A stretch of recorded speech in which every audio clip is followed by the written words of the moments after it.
Okay, so you're going to see, as you watch this film, a 2-day workshop conducted with women inmates who are serving life sentences. And this was in 2013 in the Central California Women's Facility in Central California, which makes sense. The reason I think this video is really valuable, particularly for those viewers who are working in a prison, whether you're working with men or women or even with adolescents, is that so much of prison life is routinized. It is dull, predictable, and very uninteresting and largely irrelevant. The teaching that goes on often does not really touch people's lives and really address the issues that they have. And it doesn't challenge them either intellectually or emotionally. So I think this workshop, which was conducted by Naya Arbiter, who I'm obviously prejudiced. We've been married for over 40 years. But even before Naya and I got together, I had such incredible admiration for her ability to really work with people and meet them where they were and get them excited about change in their lives. And I think this workshop should be taken as a schooling to learn how much you can get done in 2 days. How many different kinds of interactions.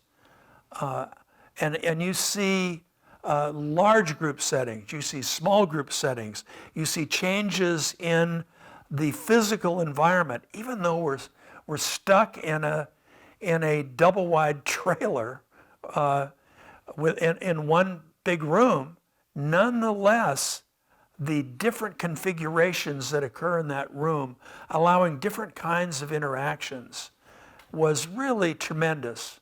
Our friend Corey Sakagami was there, and who did Lifers and now Prison Circle, and of course filmed this.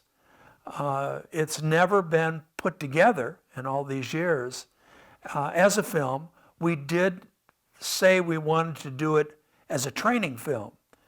And I really hope that this will inspire those of you who are working in a prison setting in terms of really creating experiences that are profoundly meaningful for the people that you're working with, because they need it. They desperately need this content. And people are smart, they're hungry, and they're mostly bored. And a lot of the acting out that does occur is due to that people really aren't challenged. When people are challenged and they can really see, they get kind of a vision for their life that is different than the one that they have had, in many cases have never had much of a vision for their lives, and have been told repeatedly that they're failures. And of course, being in prison confirms that. Okay, if I wasn't a failure, I wouldn't be here.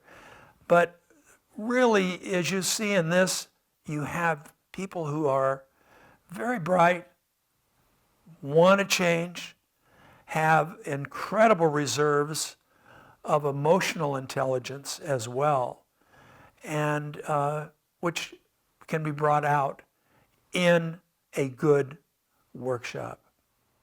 It's very nice that in the last few years we've had an opportunity to work with women that are incarcerated, and I'm very glad that we were able to capture some of that on film. And it's our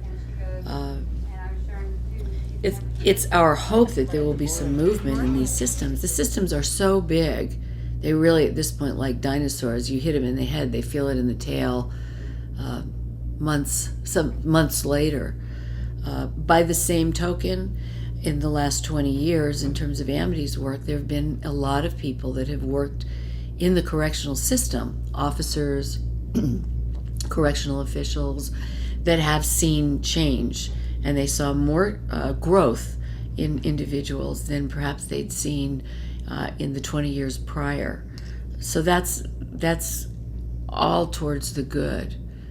Camus wrote many years ago a small essay, and the way the essay ended, it said, "One must imagine Sisyphus happy, continually pushing the rock up the hill." And he said, in the moments that he's walking down the hill, getting ready to push the rock back up again, one must imagine that he's happy. So I've read that out loud a few times to some of my friends in the last year. So.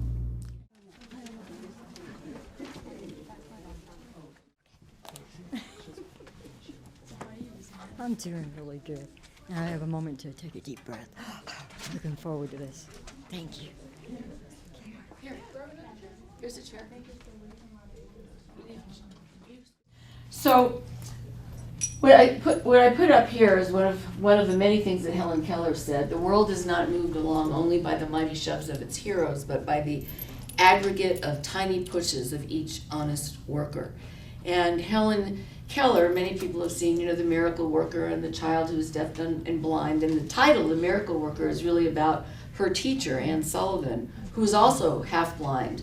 But what Helen Keller had to say, I always have found to be particularly interesting because, of course, she lived in a world where she experienced things very differently, because she didn't, even though she was from Alabama, she didn't see, and way before, born a long time before civil rights, she didn't see or experience color or culture or religion or class or sexism or racism or ageism the way most of the seeing and hearing world does.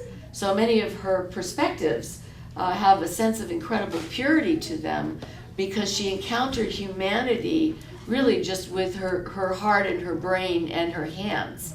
And one of the greatest essays written about her that I really loved was written by W.E. Du Bois, because she went back down to Alabama and somebody was explaining to her all about segregation, and she stood up and said, that makes absolutely no sense at all. And the governor of the state then, through her teacher and signing, said you have to retract the statement. And she said, absolutely not. Her adult life was fascinating. She was one of the people that bailed out Margaret Sanger. Margaret Sanger was bringing birth control into the United States of America illegally. There was a whole series of laws. Anybody ever hear of the Comstock laws? Comstock laws were laws that made it, they were vice laws, and it was illegal for women to use any kind of birth control. So Margaret Sanger's importing diaphragms from France in the bottom of wine bottles, for which she's locked up, right? And thrown into prison. Helen Keller, who thought, well, that makes sense, women should be able to make some decisions on their own, raise money to bail her out. And there are all these things, of these bridges that Helen Keller crossed in her lifetime that we don't ever hear about, because we're, with good reason, just kind of so amazed that somebody that was deaf, dumb, and blind ended up even having a life. But she made a really significant contribution in many, many, many different ways. In fact, the very first Akita dog, and Akitas are dogs from Japan, was presented to Helen Keller, and she was told, this dog will help you, and it will help see for you. And before that, we didn't have seeing eye dogs or working dogs in the way that we do. So there are all these different things that she started that crossed cultures and boundaries and so forth and so on. So I always like that. The world is not moved along only by the mighty shoves of its heroes, but by the aggregate of tiny push-ins, by all the little tiny pushes of every single honest worker. Close to her death, somebody asked her, what's the greatest regret of your life? And she said, the greatest regret of my life is realizing how many people don't fulfill their potentials and actually use their brain. Which I thought was pretty interesting. Yeah, All right, so the next couple of days, the intention here is to teach you in a workshop format some tools on how to do a workshop. But all of these tools can be used in many different different ways. The idea of a workshop, the idea of a teaching community, and we can talk about it as therapeutic community. I prefer to talk about it as teaching community. Why? Because that's really what we need in the world, not just us sitting right here. I mean, we really need to do as much as we can to learn about community and teach community. And within community, people find ways to resonate to each other, just on a human level. That doesn't mean that we all agree on everything. That doesn't mean that we all have the same perspective. It doesn't mean we all speak the same language. It doesn't mean we all dance the same way or read the same way or anything. It just means we find, from one perspective, we find ways to resonate. Okay? So everybody knows what resonate means. I'm going to ring this, but you're going to hear the sound after the chimes aren't touching. Okay, so just listen to where the sound stops.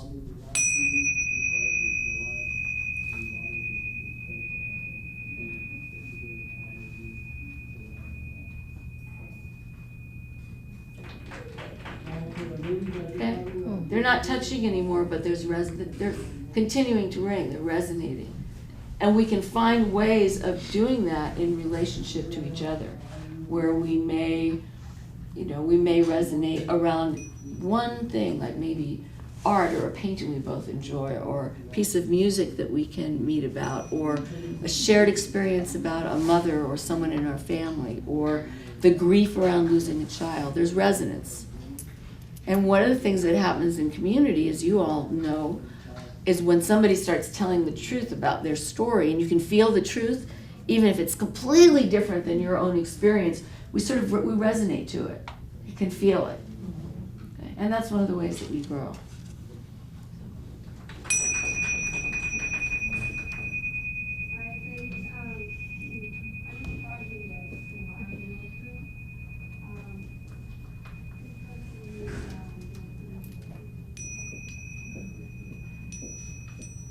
So it's about how you can go in your life into any new situation or any uncomfortable situation and resonate to it in a way, find resonance so you can navigate it with grace. The first thing that we're going to talk about today, and I spent some time on it yesterday, is frames. Okay. How you start something. And good in a teaching community, or in a good relationship, or when you're rebuilding a family, or any of those kinds of things, it's very useful to know how to lay out a frame, and then the events paint the picture inside it, if you will. Okay? So I'd like you to think, if you would, about something in your life that you started. The frame is where you start. Sometime when you started something, and the start of it was very enjoyable to you. And it can be anything. It could be anything. It could be a birthday party that you had or you planned. It could be a meal. It could be starting school. It could be starting to learn how to play sports. It could be starting a class here. It could be starting a book, starting a bath. And just find something, some experience in your life that when you started it was enjoyable. Just think, something that started well for you. Now, the next question is why? So instead of thinking about what, I want you to think about why was it enjoyable?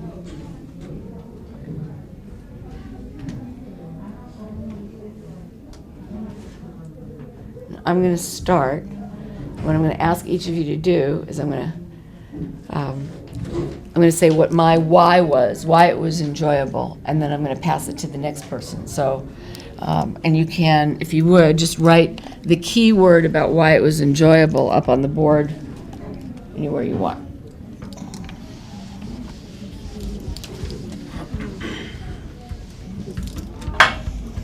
it was enjoyable to me because I found a sense of sanctuary. So one sentence on the why. And then we'll just pick everybody all the way around the room. And just explain it with a sentence.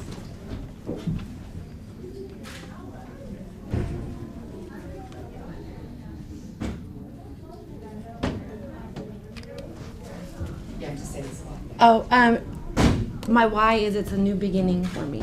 It was something that was exciting to have a new challenge presented for me. Feelings, because I've been numb most of my life in my addiction, and I can feel today.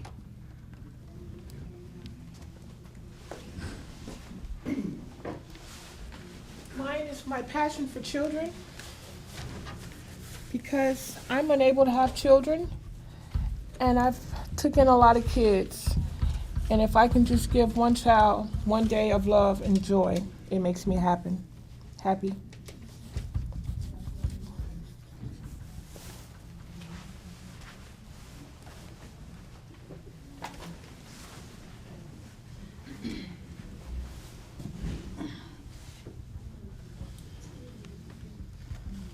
Mine is peace. The peace I received when I found my Savior. Mine gave me a sense of purpose and a reason to live. Once I had my son, I don't know what happened. It was one of the most beautiful things ever.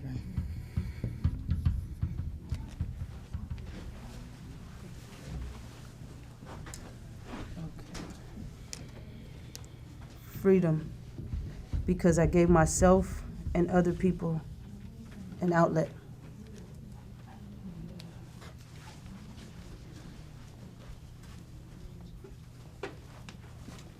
Mine is unity. And that is because bringing family and friends together.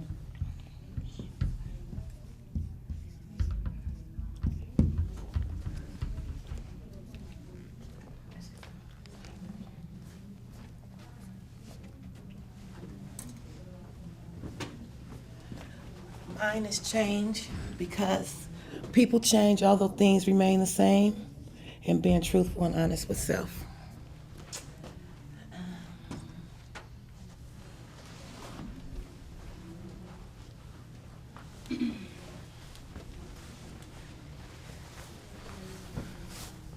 Mine is hope, because without it, I can't go anywhere, and without it, I can't help others.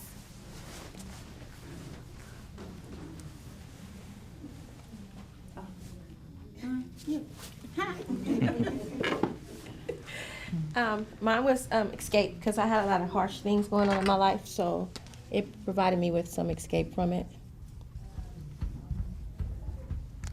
There you go.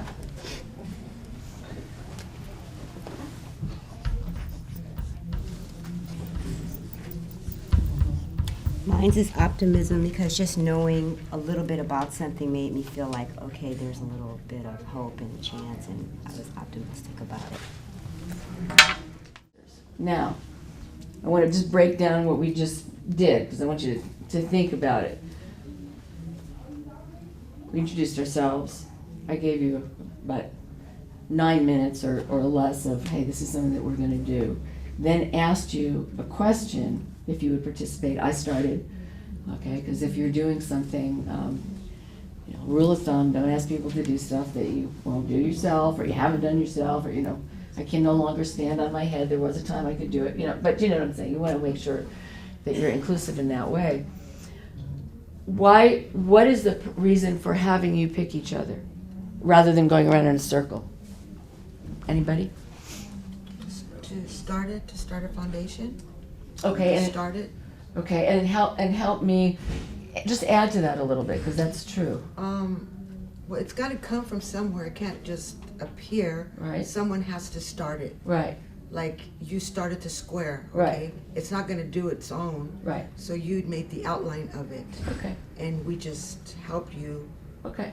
And everything that you said was strength based. Another reason, add to that, why would we pick each other? Just to include each other, right? We're like forced to include everybody. Includes everybody. Cohesiveness. Cohesiveness. All right. Now, there's another, let me add to that.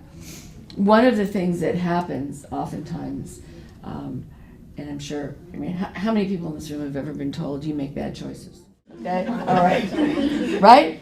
Okay. So then people, then you go through all these different things, and you do curriculums, and you do this and you do that, and you take parenting classes, whatever it happens to be, but making good choices and making choices, think about this as a muscle, all right? And what are all the choices that you can make within the context of this particular environment, okay? Or in any environment. And one of the things that's very useful, if I would have said, okay, now everybody go around the circle in a line, right? It takes the choice out of it. Get it?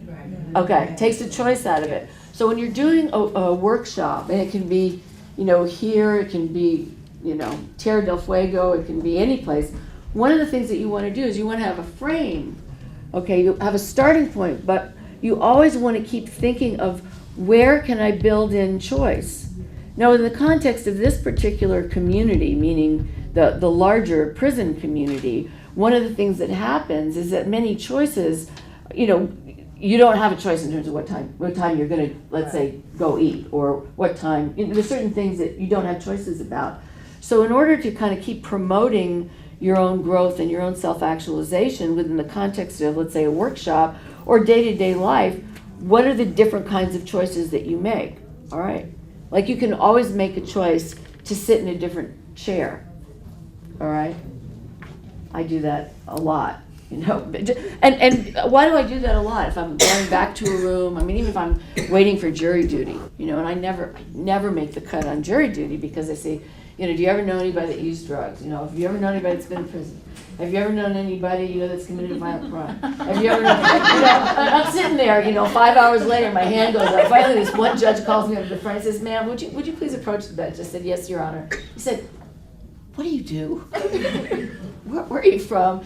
And he wrote a letter, and he said, you'd probably be a really good juror, but every attorney's going to X you out on every single thing. So he wrote this really nice letter and said, do not ever call her again. She can do other kinds of community service, but anyway, interesting.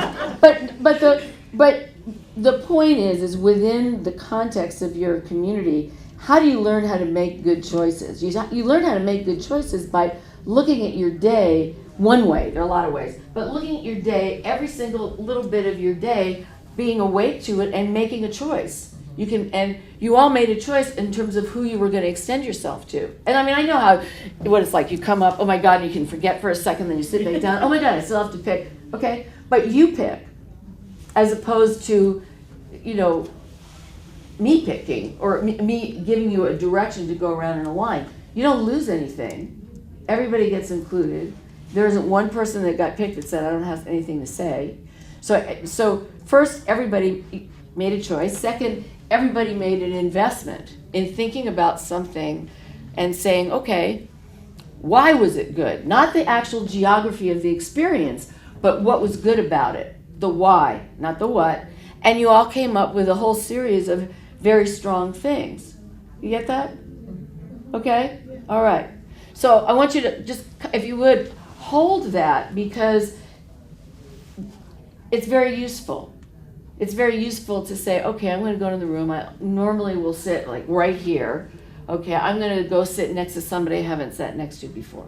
Do you all know the story of the 6 blind men and the elephant? Okay.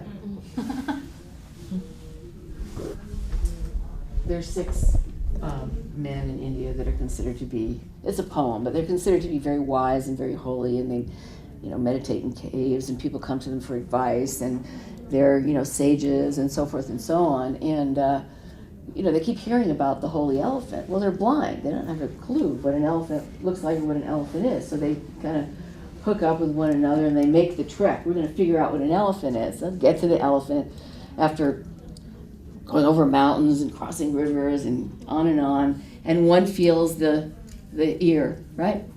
And says, got it, elephant's like a fan. Another one feels the trunk. Oh, you really don't get it. Elephant is like a snake. One feels the leg, nope, like a tree, right? And they all start getting into their ego and they're arguing with each other about what the elephant is like. Nobody puts the whole perspective together and comes up with the whole elephant.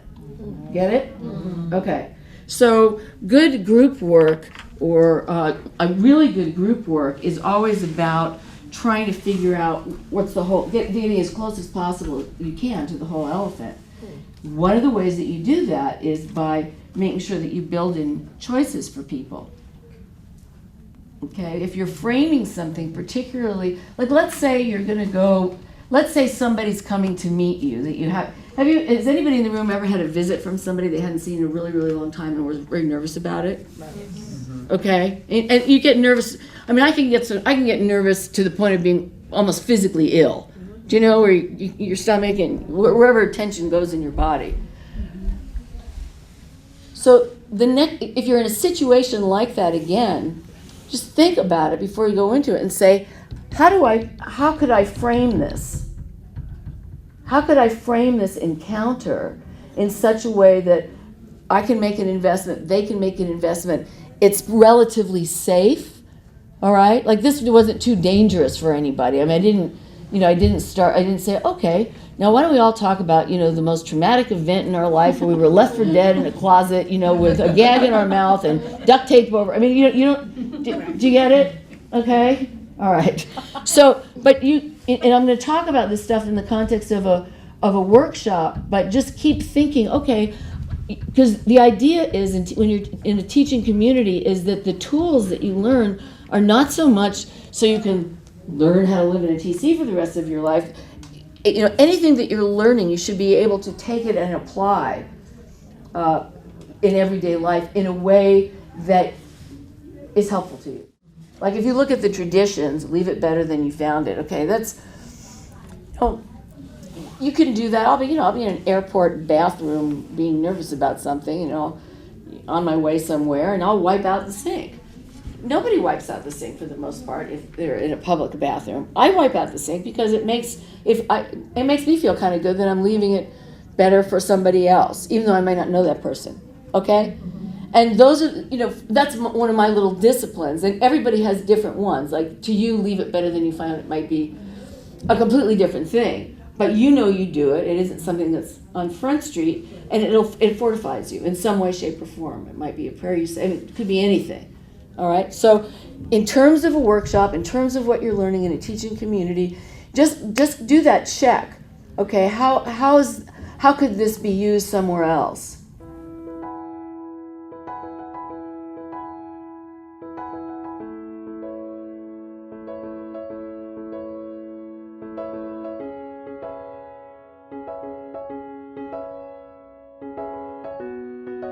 Ask you to do is for one person to just open up their scroll, okay, read it. You've got about 20 minutes to do this. Read it, discuss it, and then say, okay, how would I take that? And you can do it anything you can think of. How would I take that particular saying and use it to frame a group?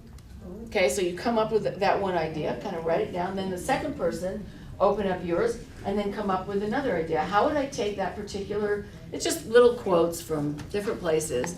How would I take this particular thing and use it to frame a circle? Okay? Okay, so. Combine you and your partner stuff?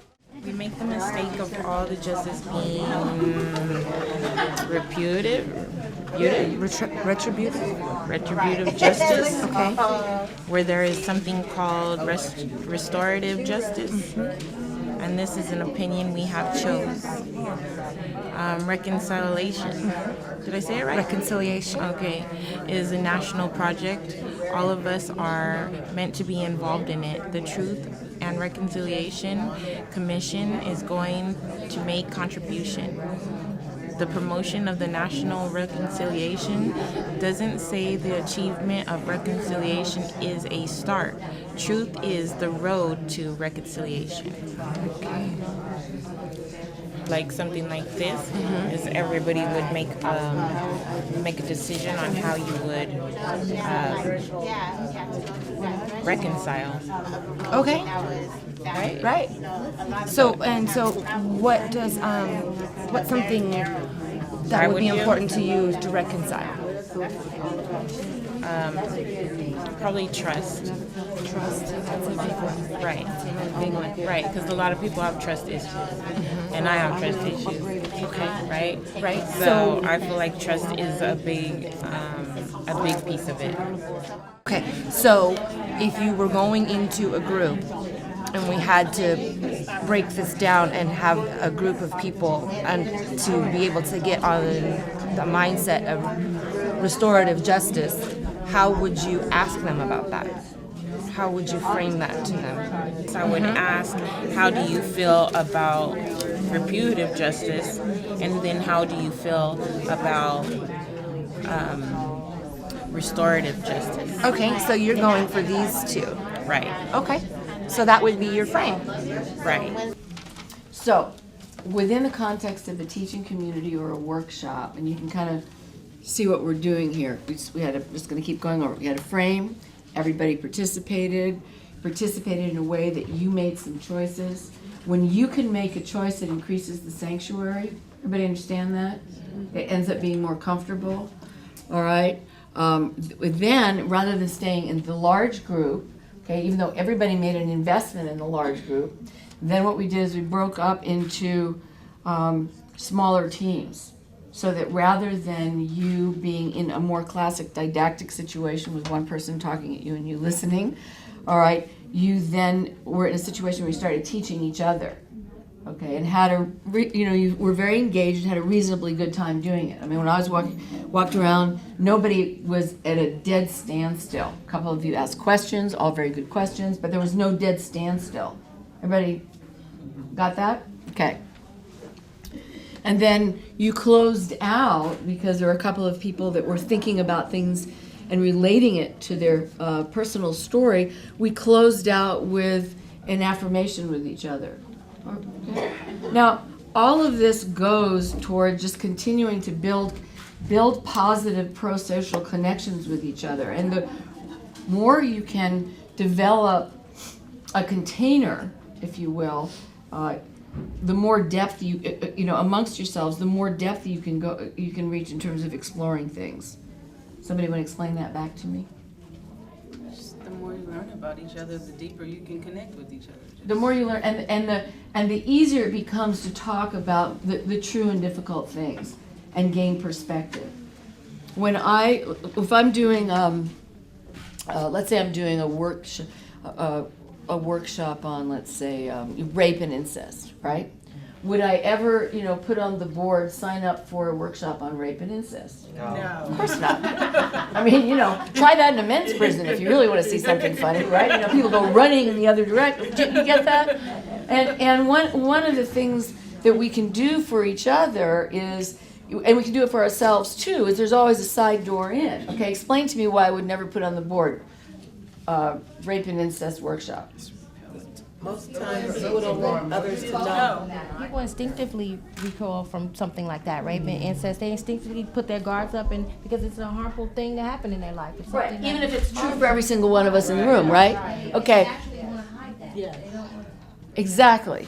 Because when we've been traumatized like that, we think there's something wrong with us, okay? Yeah, and you protect yourself. You just automatically, it's a self-defense mechanism. You just automatically. I don't think that it falls under embarrassment so much as not wanting to relive the moment, as going back in that time and then seeing that picture all over again.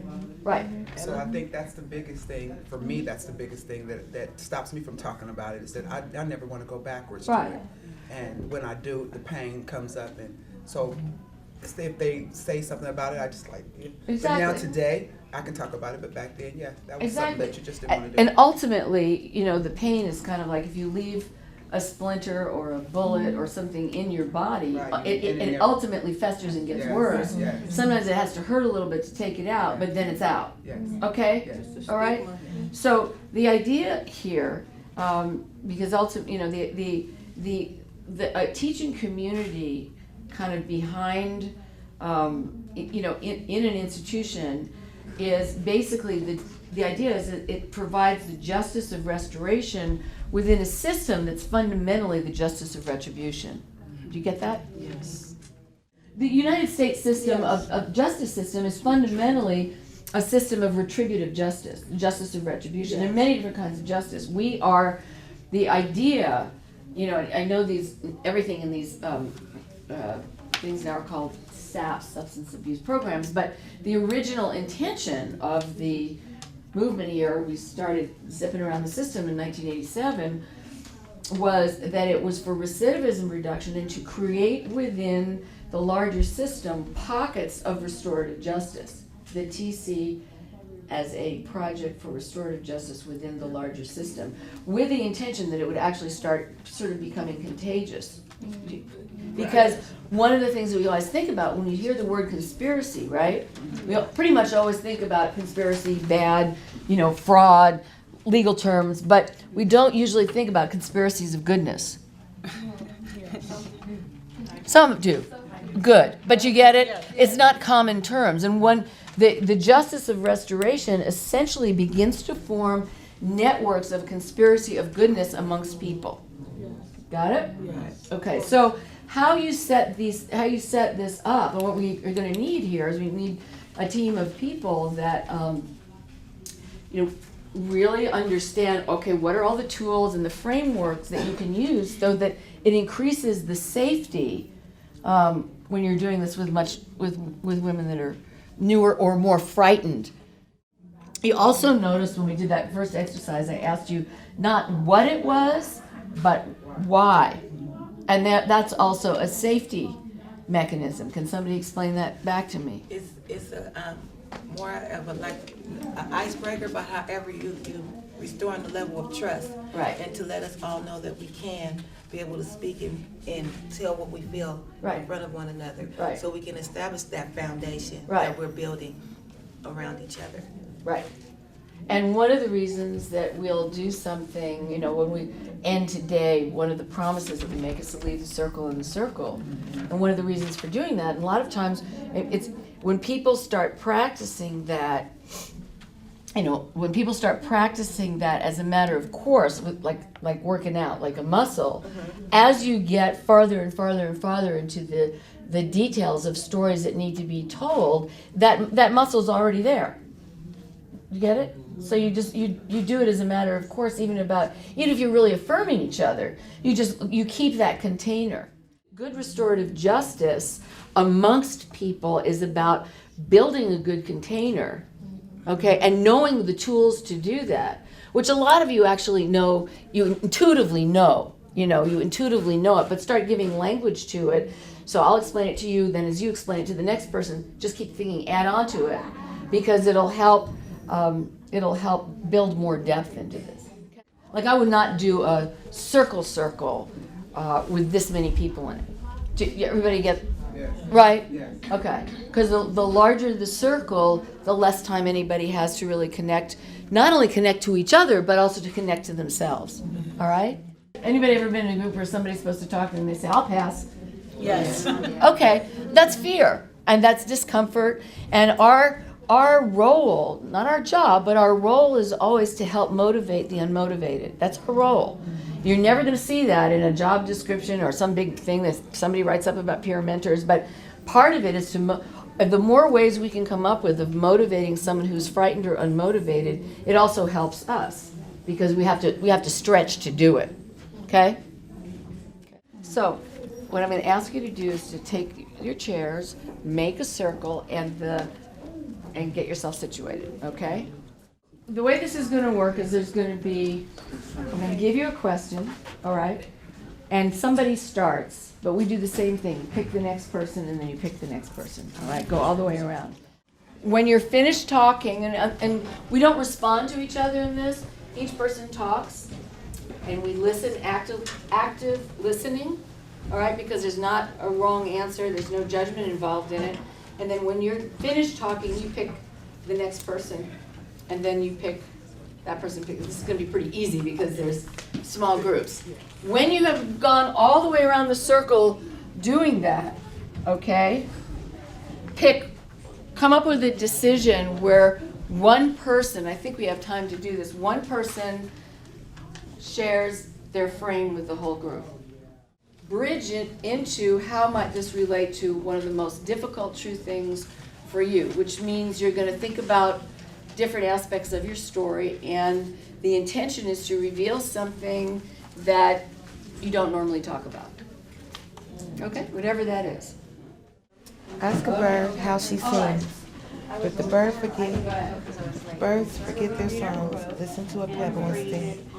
If you lose your memory, embroider a new one to take its place. If the clock stops, use your own hands to tell time. If the light goes out, wear it around your neck and go dancing. If the keys don't fit, throw away the house.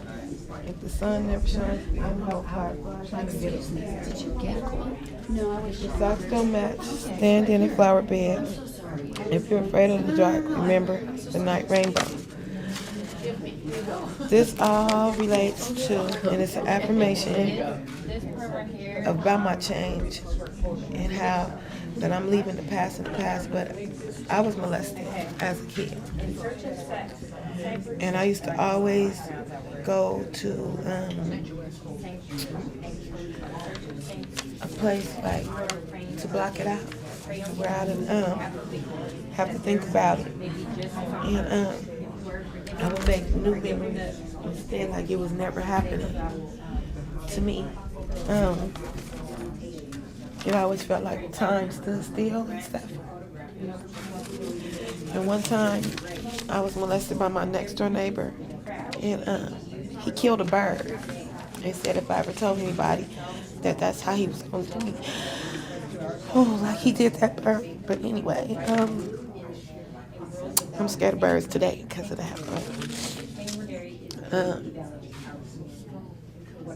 It took me a long time to accept that it wasn't my fault and that something was wrong with them. It took me till I got like 40 years old, and I'm 45 now, because I always blame myself for all that happening to me, but it wasn't my fault. They were just sick people. And this tells me to just leave the past in the past. And now that my future is coming, just make new memories to live by. And it's always a brighter tomorrow on the other side of the rainbow.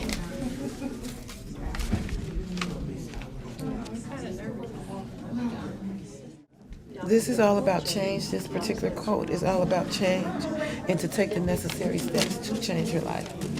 You know, you don't always have to use your negative as a crutch. You use it as a stepping stone into the right path and to make a better choice in your life. We all might not walk in the same shoes, but most of us have experienced some parts of each other's lives, so we're able to relate to it. You're telling your story, when you begin to be able to talk about the most painful things, you can begin to get things in a context. Okay, so if you've done some things that are really horrible, the question becomes for yourself, okay, why? And usually the first 5 reasons are not.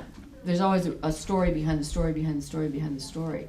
When you work on the pain, the thing it also does is it makes a lot of room for the joy and the good things. And one of the reasons to share our experiences is so we can also accept what we have done and where we have been, but also accept what is good and what is strong.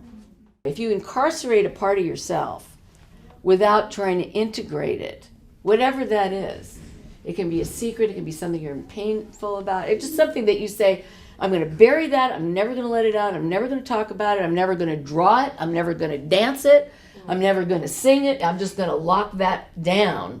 It just, it's part of the human condition. It starts figuring out how to escape. And you can literally, you've seen people, I'm sure, where they've literally become almost toxic by what they're trying to hang on to, and they don't have to.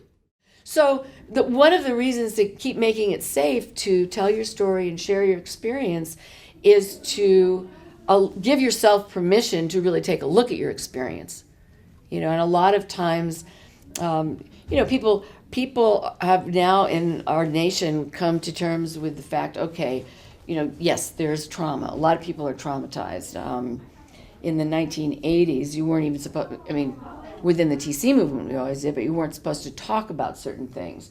In the 50s and 60s, women didn't even say out loud they were raped. Right. All right. In the probably the silver gift inside all this stuff with Catholic priests and their acting out problems in terms of molesting kids is it's actually started to make it safer for men to say, oh yes, and I was raped and I was molested.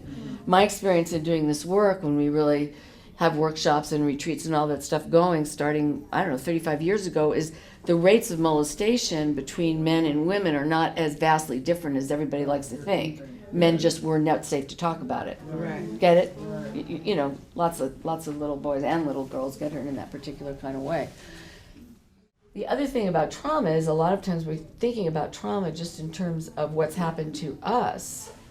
The one time we talk about trauma in terms of if it's something I did to somebody is with veterans. That we've been doing since Vietnam, right? I'm a Vietnam vet, I go, I throw a grenade, it blows up 15 kids, I'm traumatized. But the reality is that any person, that trauma pretty much always works both ways. I get hurt, but it's also traumatizing the person that's hurting me. Do you get that? And there's a funny thing that starts happening inside the system of retribution is that that's not usually acknowledged. A lot of times we only talk about trauma from the perspective of, I was raped, I was abandoned, I was the victim, but there's trauma for the predator and the victim, both roles. Everybody gets hurt. The thief steals from himself. If I murder someone, I'm murdering part of myself because we're connected. It's just something I want you to think about that a little bit, because as we go along, it's going to be very important for people to be, all of you, to be able to just keep that growth going, to be able to say, okay, what's the restoration that is important for me in life? And the most important thing to think about in this setting is not all the things that you can't do, but the amazing amount of things that you in fact can do and the difference that you can make. You don't ever want groups just to be about anger. You don't ever want groups just to be about your dirty, rotten story. You see what I mean? You want all of it. Within each of us, from one perspective, the Buddhists have their 108 demons, but within each of us, there could, on any given day, there could be a South Africa. Within each of us, there could be our own apartheid going on, where we're trying to push out part of ourselves and pretend it isn't there. And the more you can integrate it, the bigger the story is and the more compassion you end up with. I sharpen my pen on my scars. That's what I do with it, which is a way of saying I transform it. And one of the things, the statements that she made, early statements, she said, rape upon the body of a small child is tragic because the child goes from knowing nothing to believing in nothing. And there is nothing so tragic as a young cynic. Okay? And, there's an element of cynicism, of course, where it comes right out of disappointment. And telling your story and getting your life in some kind of context can help you get out of that level of being disappointed. Because it never really is too late to be human. It's never too late to challenge yourself to how human and humane can you be. Okay? So my request for you, if you would, is if you would do a frame that you haven't done yet, somebody put together, everybody participate in it, and then Regina is going to she's mixed up the cards, and every single group is going to get a card for everybody in the group, obviously someone else's card, and after you're done with your frame, the exercise is to look at the card and relate what is on the card to your own story. Okay? So you have something that somebody else named as a painful thing. How do you relate that to your story, and how is what is on the card true for you in some way, whatever comes up? Okay? Okay, well, mine says, I can't speak on it. And I guess I can apply that to, I can speak on it. And, well, there's several different topics in my life that I really don't speak on. So I'm going to stick with the one that really pertains to me, and that's about my case. And I never speak on it because it's so, I was so embarrassed and so humiliated. You know, as I said earlier, you know, I held on to this secret for 19 years, and I didn't tell anybody about what I knew about this murder. However, when I heard Naya up there speaking, and she was talking about holding on to the past can make you toxic, and it's going to find a way to get out. So over the years, it was trying to get out, you know, and I started speaking on it to a couple of people in my family, and just sharing that, you know, what I knew, and that's why I kept relapsing, you know. And so I know my son really believes that in his heart it was the right thing to do, but also to help his mom, because it kept me so toxic to where I couldn't stabilize my life. So he told the police about what I knew. And 19 years later, I was arrested for murder. And it hurt so bad. But in doing so, he didn't realize that they were going to give me a life sentence. Because I lied to the police and I didn't tell them what I knew. So I really did aid and abet these people who killed Mr. Jackson. I really did. And I should have told the truth. I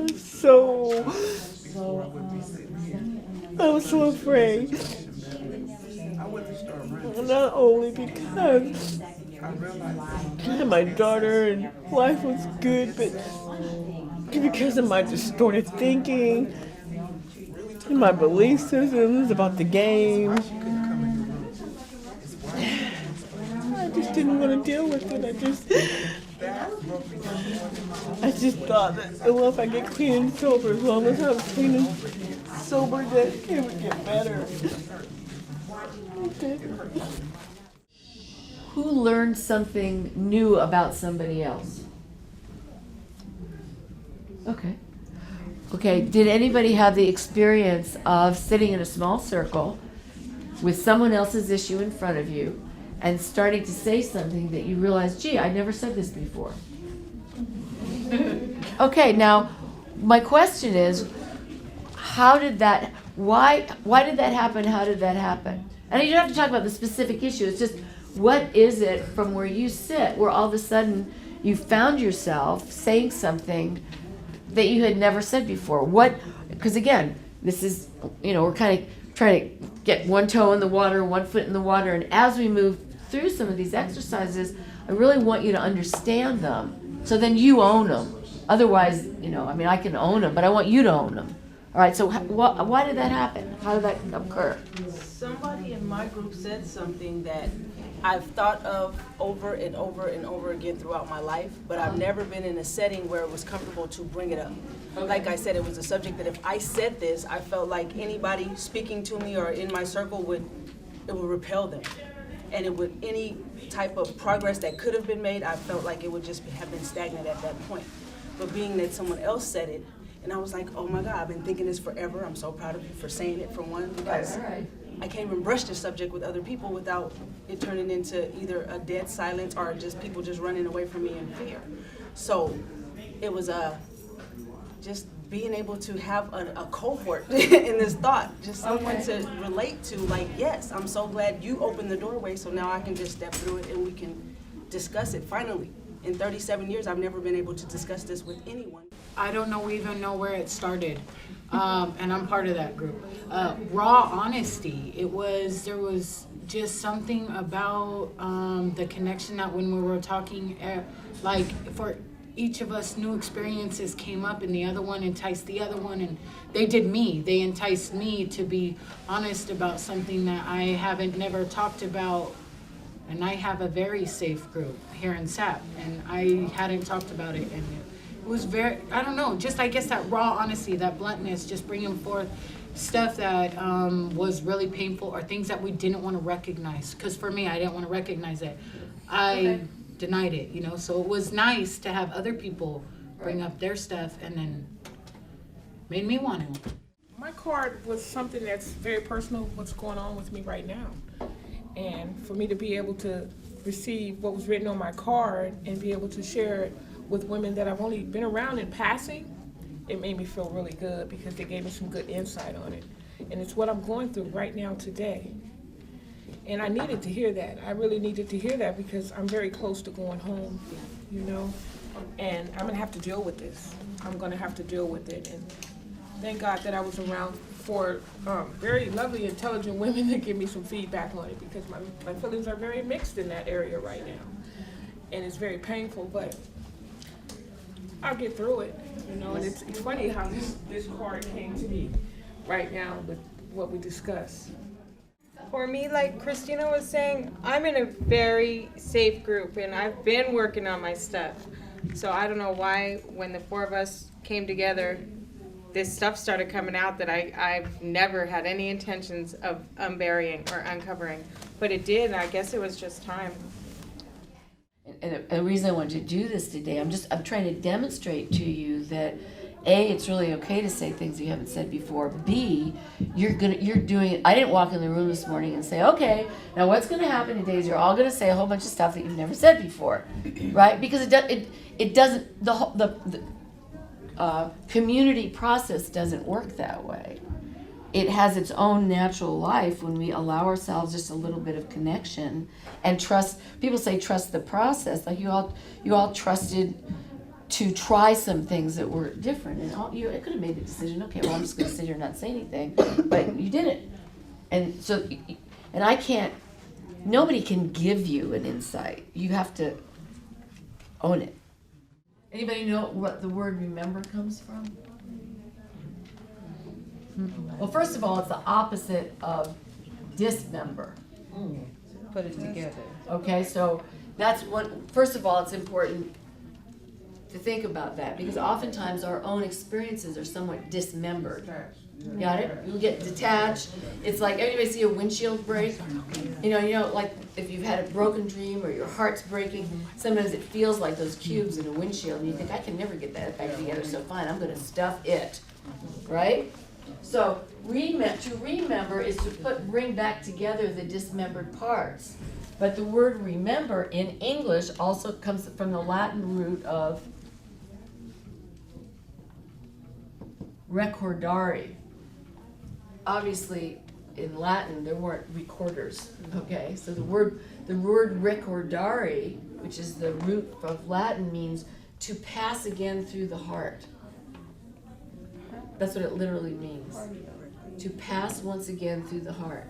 So when you remember something and when you tell your story, you know, a lot of times you say, well, I don't want to feel that pain again.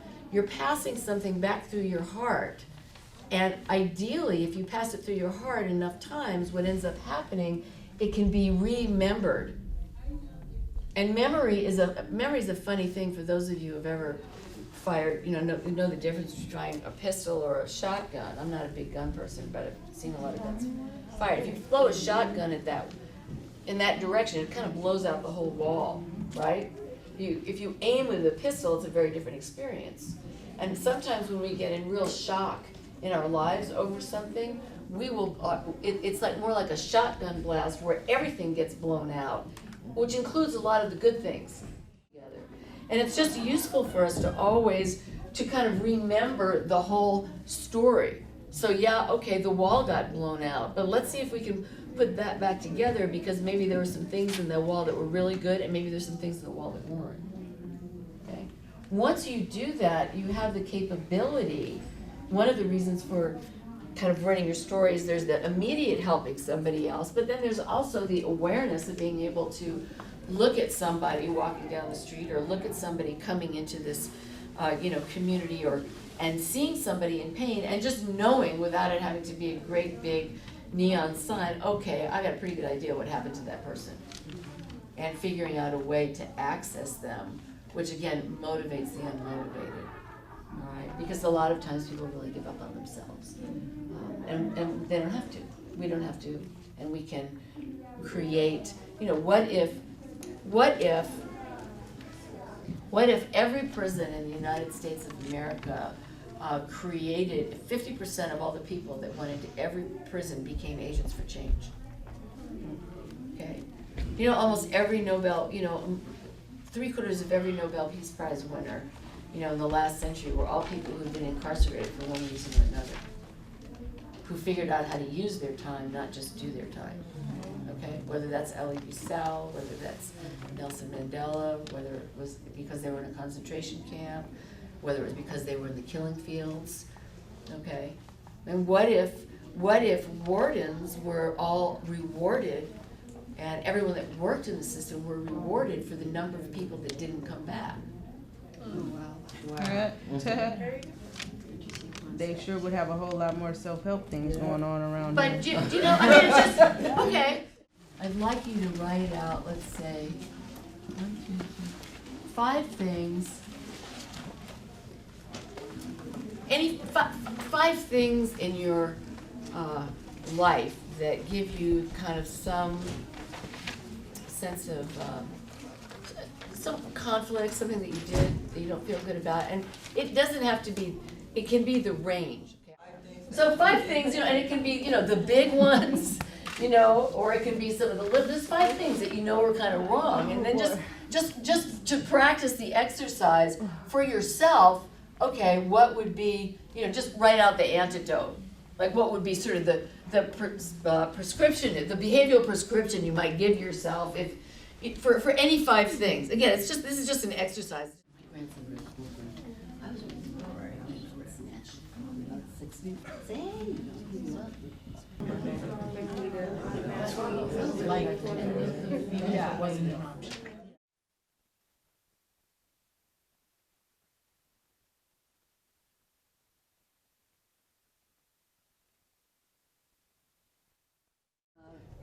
My request is take about between 25 and 30 minutes and regroup, if you would, in your 4-person groups. And each of you, without responding back, talk for a few minutes, 5 minutes, 7 minutes, at least 5 minutes, but make sure everyone gets to talk. Just what have you thought about since last night? Because some people said some things they hadn't said before. Usually on after a day like yesterday, some of you might have been very tired, because you're exercising different muscles. You might have had some thoughts of, gee, I wish I would have mentioned this. You might have had some thoughts, gee, I wish I wouldn't have. I would have. However it went for you, you might have thought about other people in your circle. But let's really make sure to take the time to do that. So let's start with that, if you would. Organize yourself back in your circle. For me, yesterday was also very emotional, very draining, mentally and physically. I was tired, but it did put so much energy into it. It really did. So that is the constant repetition. And I did think about each and every one of you, and I thought about you and your experience at 15 years old, going through what you went through. That's what's making me happy. It must have been hard. I know for myself. At the age of 15, I had my son, but I was still being a teenager. You know what I'm saying? And going to house parties you know, just living life, you know. So, you know, I thought I heard you say that you were all cried out.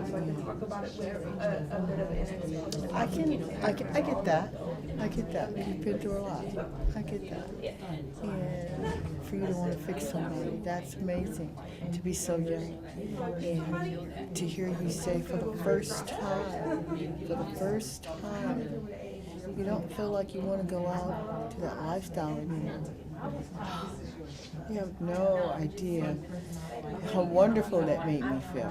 That just made me feel so good. And I hope and I pray that you stay, your mindset stay there, and you actually go in that path. You're a beautiful young lady. There's a whole life ahead of you. And that's where you should be. So you want to, the community here, you want to create, and we'll go over this again, but you want to create the conditions for moral intelligence. You want to create the conditions for emotional growth. You want to create the conditions to kickstart learning. You want to create the conditions to weave connections amongst each other. You want to create the conditions for truth. When you start creating those conditions, it creates a condition for creativity. When you create the condition for creativity, who knows where it's going to go? And it's going to go to a good place. Positive creativity. Okay? So that's the idea of that curriculum is to connect people to each other, to foster moral and emotional intelligence. And a lot of the intellectual stuff in it is because as long as you're here and you're learning, you might as well learn about history. You might as well learn about the history of psychology. You might as well learn about the current research. You might as well learn about the Second World War. You might as well learn about the Nobel Peace Prize winners in the last 100 years because they seem to be global role models. So you'll notice there's a lot of that in there. Yeah. You know, you might as well learn about change agents. You might as well, I mean, why not? Because here you are, you might as well learn. So it's the use your time rather than do your time. Good group process helps everybody grow into a larger story. Okay. Let's see what else is in here that I can extrapolate. Oh, good group process levels the playing field.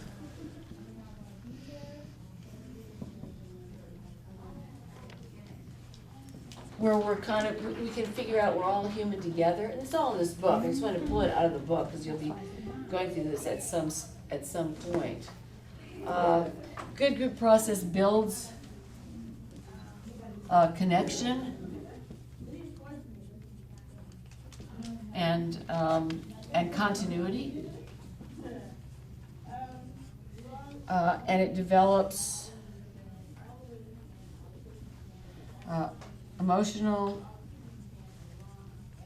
and moral intelligence. Okay, it does a lot of other things too, but that's okay.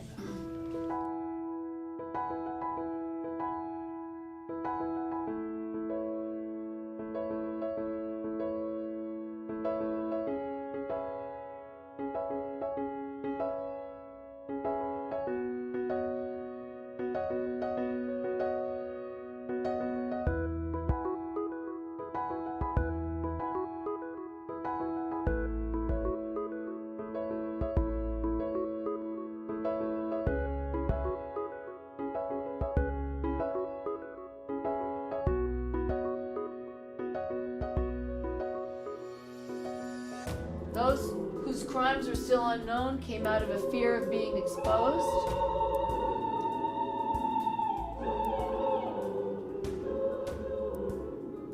Some came seeking redemption. You'll get the rest of the movie in chunks. It's pretty interesting, you know. And as you go through, you know, Bishop Tutu says, "Look, we don't think it's going to solve every single problem, and there's not going to be complete reconciliation for everyone. But we want to make a demonstration as a nation that there is a different way to do things. And if we've had so much retribution and so much punishment and so much prejudice, and it's not going to fix everything. But we want to put this demonstration out to the world for consideration of the development of another path." which is hard and took a lot of courage and time consuming. And you can hear, even though it's like a court setup, the guy who would be like the attorney in another setting says, have you no mercy in your heart that day? Which is not your typical legal kind of question. You know, it's bringing kind of the emotional and moral intelligence to the table and helping everybody think. And that thing was broadcast for all 7 years on the radio every day. So the whole nation got to listen to it. But like in the beginning when the girl goes, oh, well, what the fuck, she's only a white girl. Right. You know, it was like, whatever, you know, and then after when she realized after meeting her family, you know, and realized, you know, the process and how it was going to be, and then freeing her cousin. Right. So she had a whole different outlook. Right. But fuck, it took that to happen. Sure.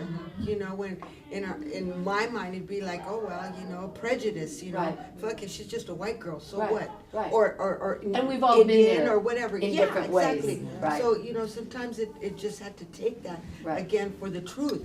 Exactly. You know, okay, so how do you feel now? Right. You know, Exactly. And we can all learn from each other's stories. Because we've all, when she sits there, oh, what? It's just another. We've all been there in different ways in our life. I mean, all of us. You know, it's a casual, well, so what? Somebody, yes. I was going to say with restorative justice, from my understanding, is you must first communicate with the victim of whatever offense to find out what do they feel it's going to take to restore them back to being okay. What do they think justice entails?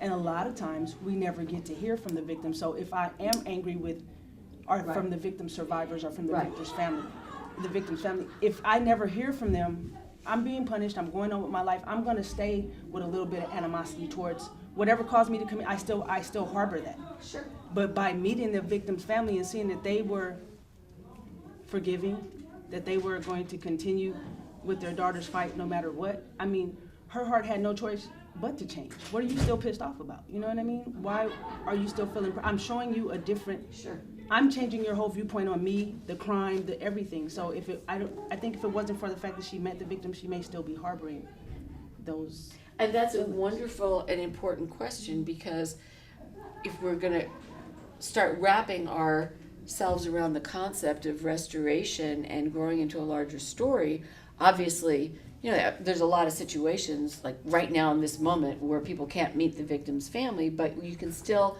pick a starting point. That's where the idea of telling our stories to each other in a trusted group is so important.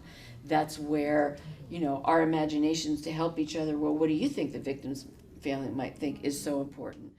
And I was 17 years old, which is not an excuse, but there was no way I was going to be as intelligent now, you know what I mean? I didn't know the things that I knew. Your brain doesn't really stop developing. Your brain's still growing until you're 24. And to be stagnated by the things that, I mean, you can really have the tendency to be slow and like a vegetable in this place if you allow yourself to be. And I don't think anybody intended that for me. And I really didn't intend to hurt them either, but I mean, come on. Really important.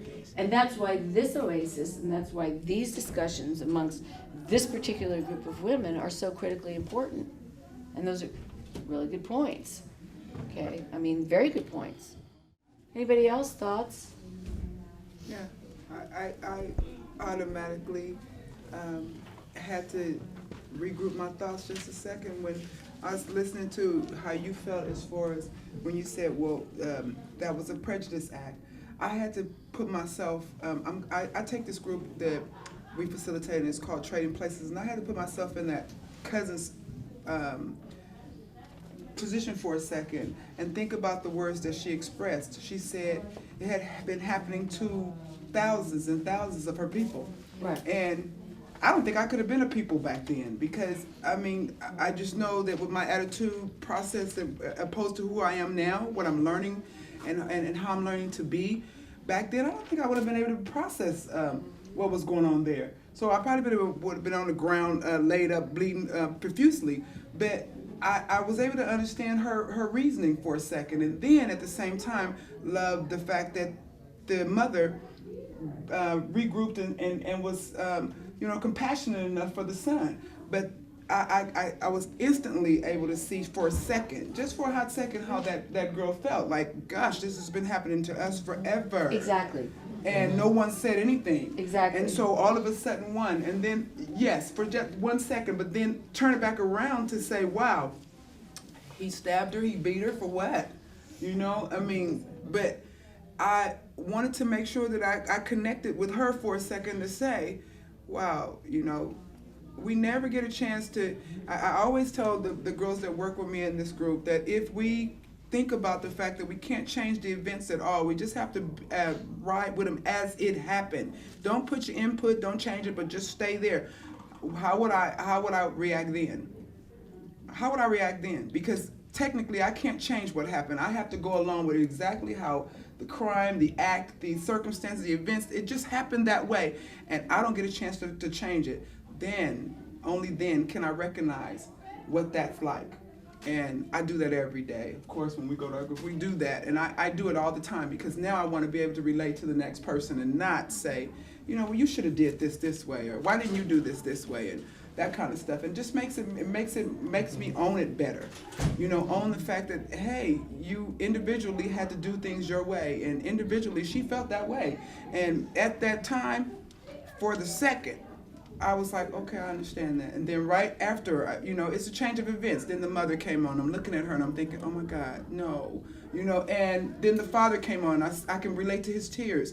You know, I can understand that was painful, and to lose your child. Then he speaks and he says, no one wants to lose a child. And all of that, all of those things had a slow ball. It just, I didn't know which way I was going for a second. So I'm like this, you know, and in the end, I'm able to sit with all of them and, you know, and feel like everything turned out beautifully in the end. That's what they call the human But you know, to piggyback on what you said about, okay, you know, now writing notes to the family and making like amends. Okay, some won't even accept it, but I think it's because they don't know how.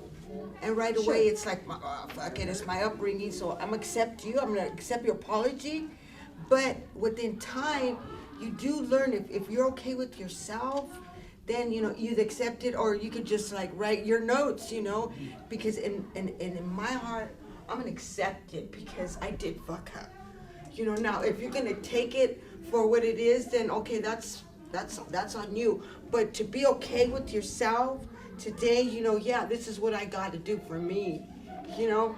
Because I see this in courts and TV and all that, and they're like, there's so much hate inside the courtroom, like, you know, then now they're going to be after you because you killed my daughter or my son or my grandbaby or husband, whatever, you know, and that's just how fucked up the world is today. But to live right with yourself, you know, you got to, I guess, make that first step for you. Can I ask you a question? And then also move around the different roles. Yeah, Exactly. Like, you know, I've done a lot of rape workshops, and I've, of course, raped myself and so forth and so on. And one of the questions I ask people a lot is I say,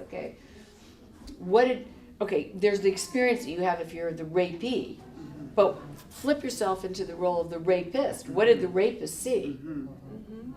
You know, what was the monologue in the rapist's head? Go ahead. Get your hand up. As far as with the men did, that was their culture. That was the culture, and they were fighting for what their culture was at that time. Be it if you turn the culture around from slavery, it'd have been turned around another way.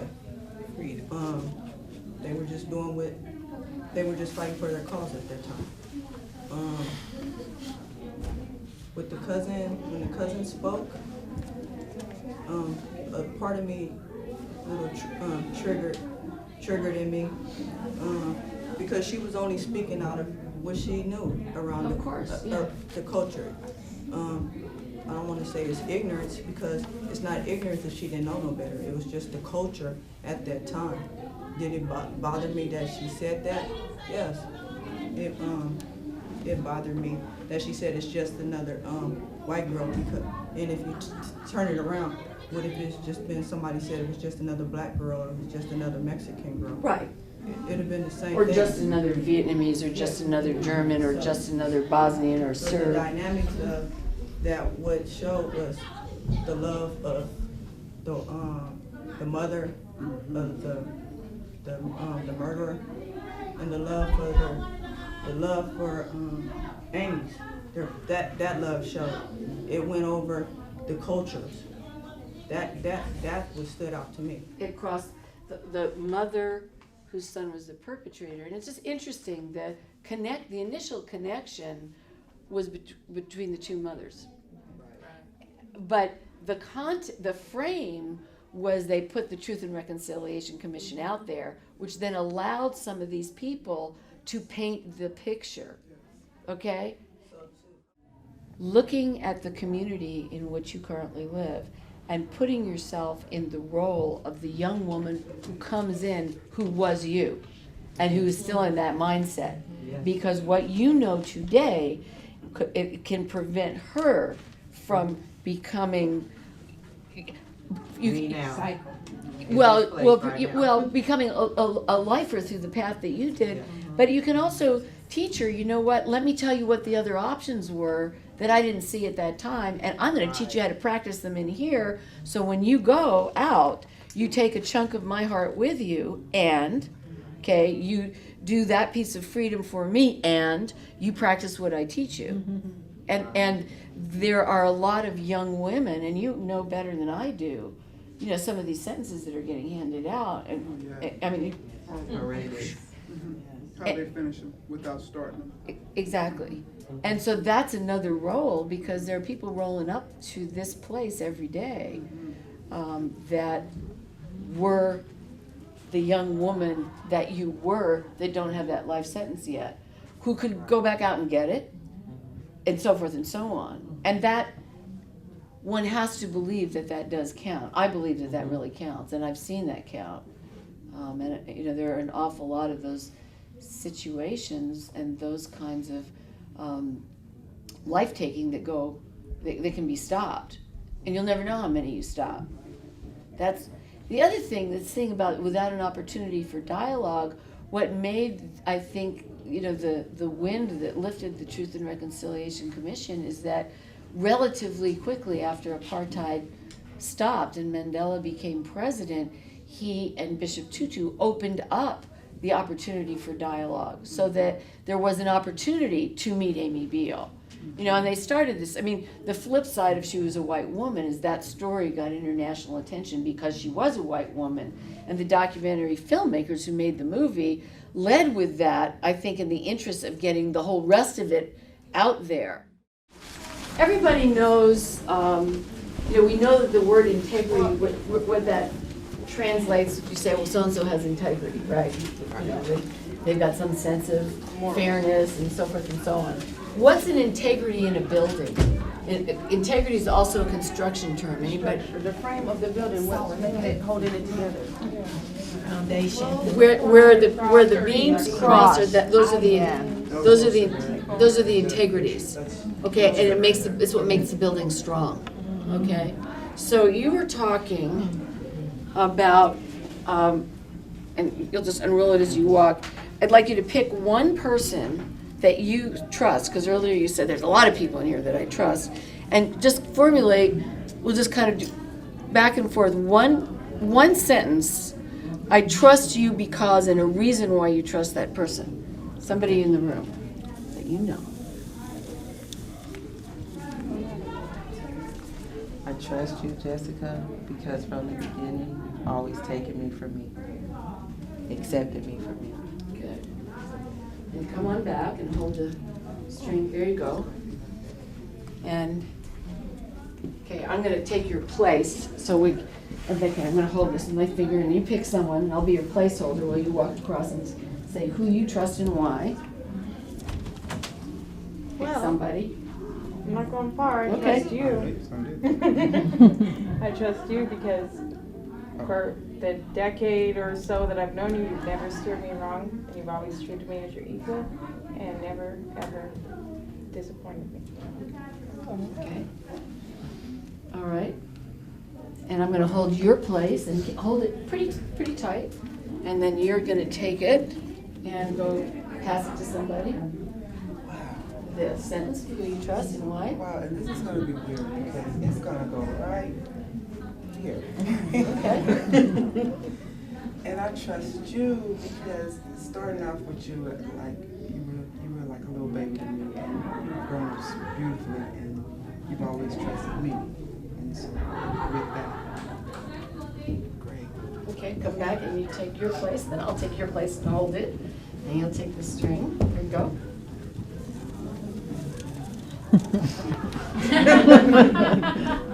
I love you, Russ, but I trust you because you are my intimacy, and that means to me, and to me you see, and you take me for everything, my mess and my message, and I love you. Let's hold it even. Okay. The point with all of this, there's a lot of points. Obviously, if there's more trust in here than just this, because you're living together and I've just watched you. The idea is that as you begin to build the strengths of these things, it holds stuff. You get the point? I mean, there's all kinds of things that can kind of be supported as the integrities go along. And if you notice, because it happens, somebody dropped the string, we're moving the string, and everybody said, I got it, and other people picked it up. And all of these things, if you do this with cargo rope, like great big thick rope, you can actually get people on it. It really, that which we do not see that exists between us, that is an extension of trust, will support a great deal. And if somebody loses hold or loses footing, there's still a network. And then if you begin to build it, and you can even put the string all the way around the entire circle, you then begin to hold within it connections. You can also look at this as the beginning. I mean, this is kind of basically sort of one line in every single spot, the beginning of the dialogue that needs to happen. And if you can keep articulating that, and imagine if we had the time and you just went, it gets kind of tangled, where the lines go all the way around. When you have 4 people in a group, how many relationships is that? 8. What relationships? 6. It's me to you. So it's me to you, me to you, me to you. Then it's you to you to you. You see what I mean? All right. And when we're building out dialogue, it's very useful to have small groups, because if you have a group of 20 people and you're always in that group and you never break into the smaller group, it's like 100 and something relationships to keep track of. Because if you and I are having a relationship, then you're also going to know, what is my relationship? Am I being true to my relationship in terms of my friendship with you? I'm not talking behind your back about you to you. You know what I mean? And so we got to build that trust out. And if you just look at these lines, it's a really, really good, it's a very good start. And everywhere they cross, they get stronger.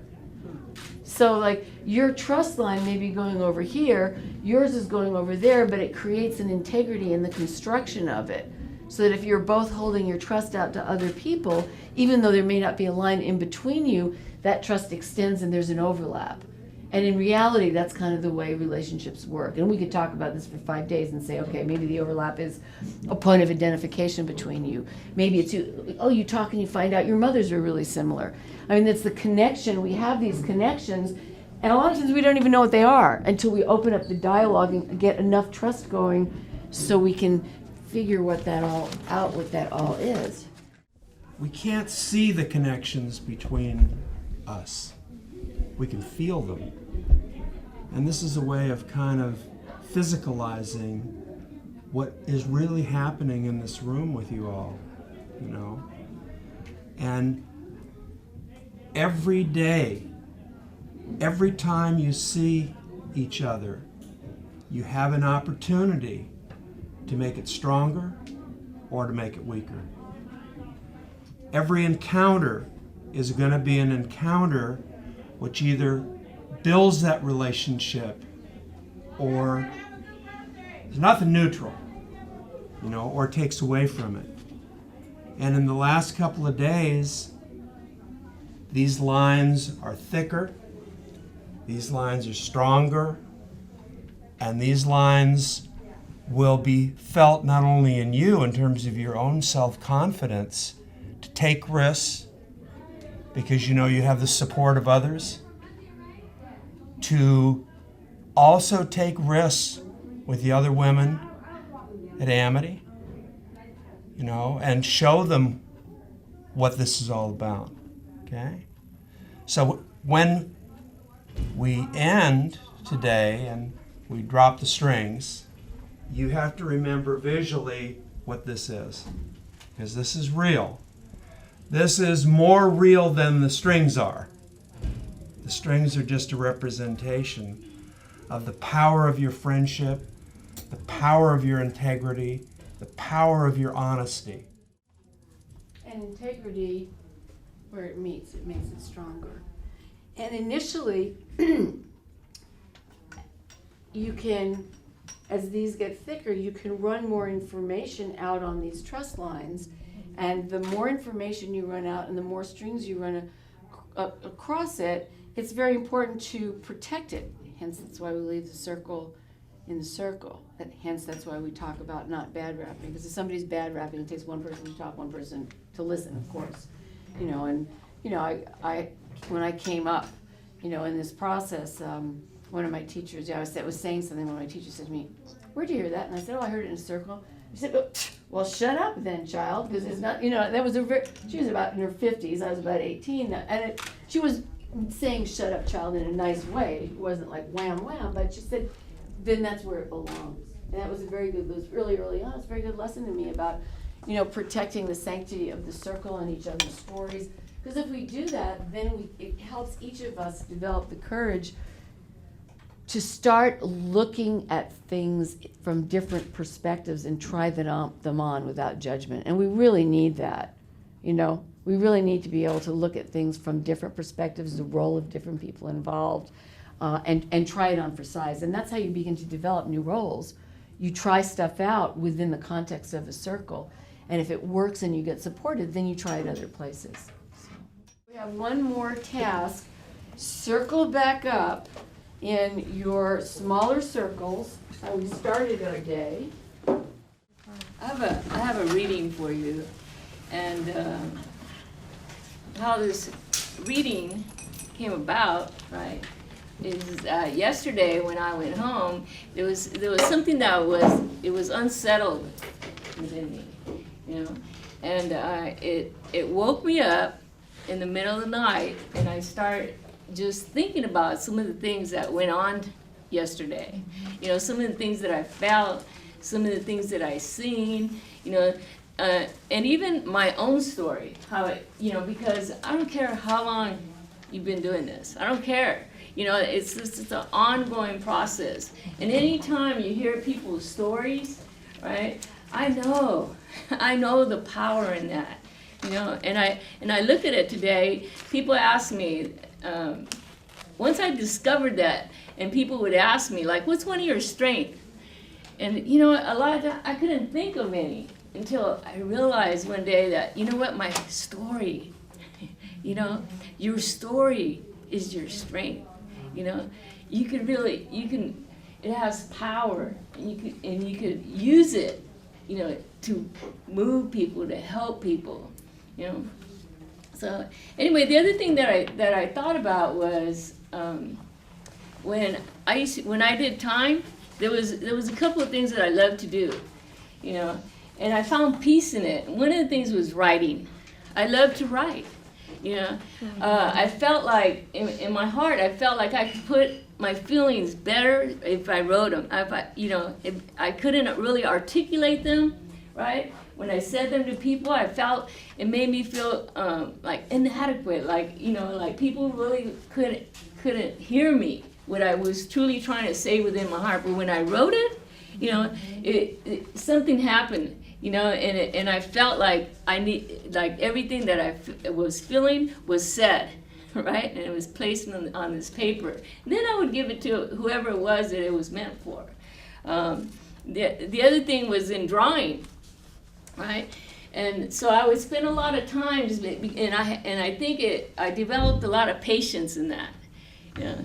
But I only did that only found the time when I was locked up to do those things. And I look at them today as gifts. They were gifts that were given to me, but I only use them only in that time because I wanted to escape. You know, it was my way, my means of escape while I was locked up.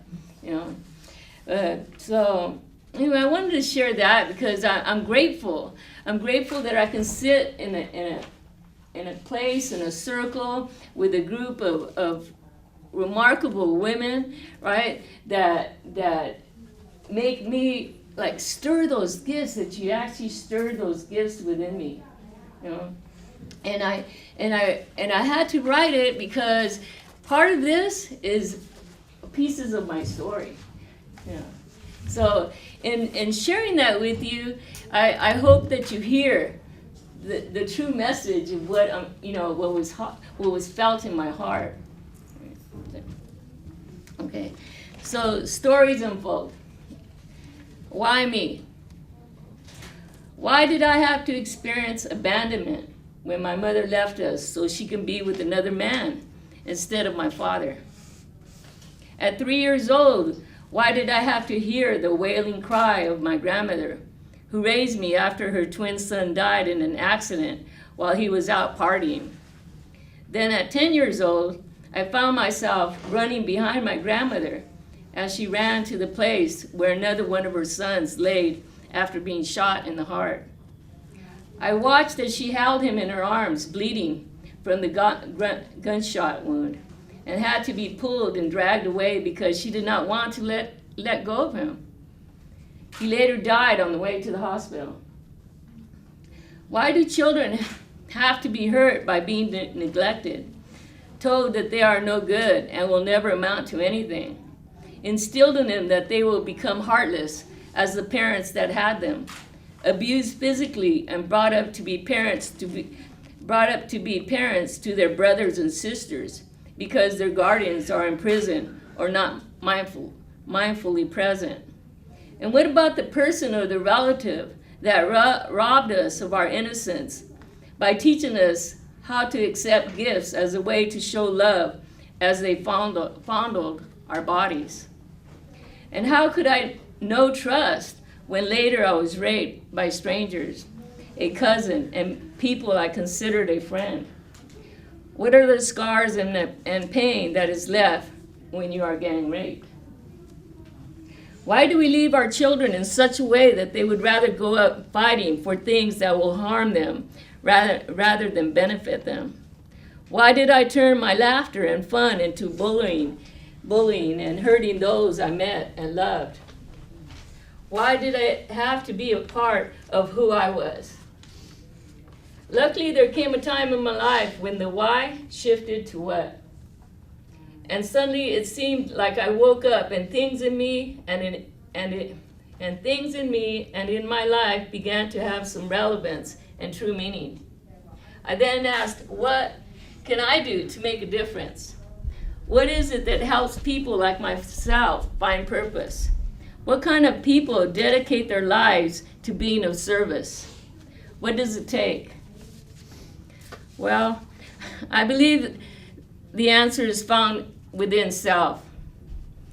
And even though you can't do it alone, you have to become the master of your fate or the captain of your ship. Why not? Your story is the sails of your ship. It will take you to a place of discovery and become a treasure chest for those that are running around looking for direction. Learn to value it and share it with me, because there is always room left to add to one's story. It's an unfolding of what will become, of a greater truth exposed. My request is that you pick one person in your circle and the other three articulate in one sentence what you're going to do to support that person. What can you do to keep building the relationships? What can you do in terms of continuing to listen?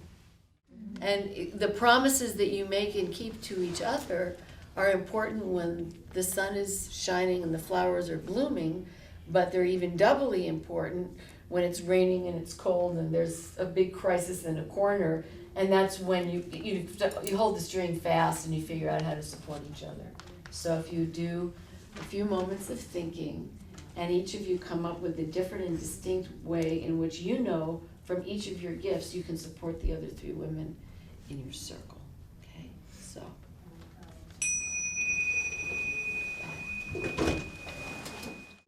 I'm barely learning how to be the reaching out type.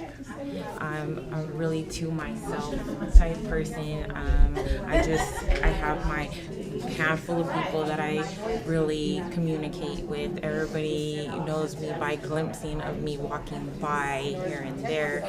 I just am learning to open and be friendly outside of my own little circle that I have, right? So I too can be a listening ear for the both of you, and my promise though is to always acknowledge you when I see you, okay, and let you know that you have made an impact on me with this today and yesterday, and I really appreciate meeting you.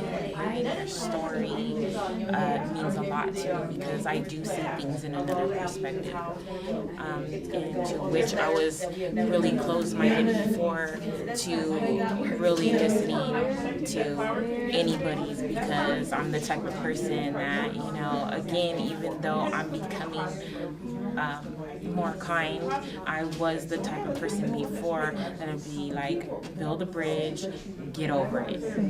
And that was me. So now, with myself changing, I'm learning to be compassionate, empathetic, and understanding to other people's needs, and not being so selfish, in which in my addiction, I had become very selfish. So now I'm learning to be sober and not so institutionalized and not so gang related and not so, you know, I'm trying to grow up. Really important that you support each other, because you know, if something happens and all of a sudden your other self, you know, your evil twin shows up again, you know. Right. That's a time when you really need each other's support. Think of the strings, okay? Because it's inevitable. When we have these wonderful experiences, something happens that messes up your day, and all of a sudden it's like, man, you forget all about that. Mm-hmm. But the art is learning how to live based on that experience, because that's the reality. You saw reality. The other thing we live in all the time is a false reality, okay? We're all divided and nobody likes one another and don't trust anybody. That's the false reality that unfortunately was communicated to us. Little by little we can learn to live by what we saw and what we experienced and what we felt. You'll be tired tonight.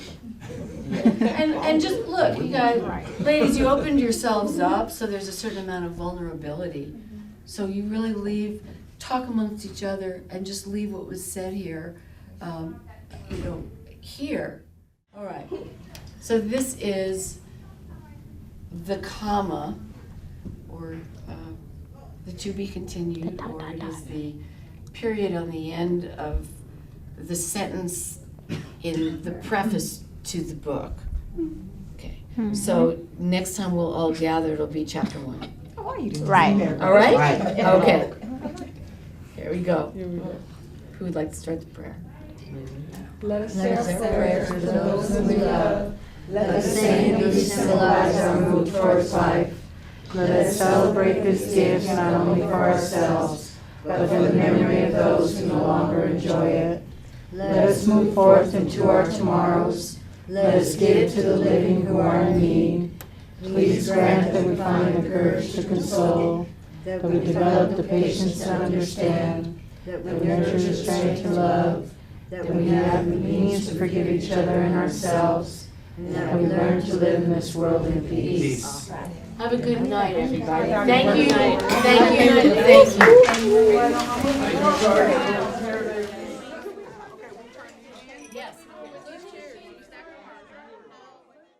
Resonance.